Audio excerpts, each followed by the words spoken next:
স্বামী স্ত্রীর সম্পর্কের সবচেয়ে যন্ত্রণাদায়ক ও বিরক্তিকর দিক হলো একে অপরের দোষ খোঁজা আর দোষ ধরায় ব্যস্ত থাকা। সংসারের অশান্তির শুরুটা ঠিক এখান থেকেই হয়, যখন পারস্পরিক বোঝাপড়া দুর্বল হয়ে যায়, বিশ্বাসে ফাটল ধরে, তখনই তৃতীয় পক্ষের আবির্ভাব ঘটে। কান ভরা কুপরামর্শ, ভুল ব্যাখ্যা আর সন্দেহ ধীরে ধীরে একটা সুন্দর সংসারকে বিষিয়ে তোলে। এই যুগে সত্যিকারের সুখী দাম্পত্য দেখলেই অনেকের বুকের ভিতর হিংসার আগুন জ্বলে ওঠে।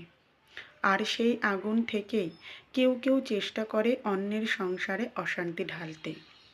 কিন্তু মনে রাখতে হবে, নিজেদের সংসার নিজেদের চেয়ে ভালো আর কেউই বোঝে না। স্বামী স্ত্রীর সম্পর্কে সবচেয়ে প্রয়োজনীয় বিষয় হল পরস্পরের মতামতের প্রতি সম্মান আর বন্ধুত্বপূর্ণ আচরণ।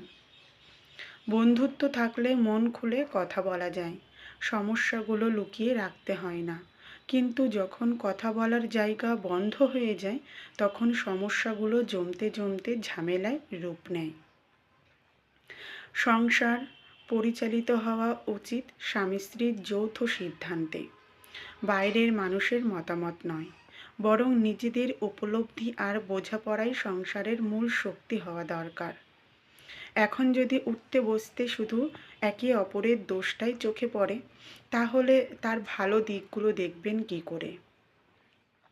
মানুষ মাত্রই ভুল করে, আর সেই ভুলগুলো ধরিয়ে দিয়ে অপমান নয়, বরং সংশোধনের সুযোগ দিয়ে ভালো কাজে উৎসাহ দেওয়াই একজন আদর্শ স্বামী বা স্ত্রীর পরিচয়।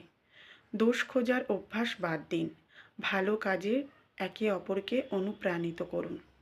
পরস্পরের প্রতি আন্তরিক হন, সহানুভূতিশীল হন। কারণ সংসারে কিভাবে শান্তি ফেরাতে হয়, কিভাবে সুখ ধরে রাখতে হয়, তা স্বামী স্ত্রী ছাড়া আর কেউই সত্যিকারের অর্থে বোঝে না।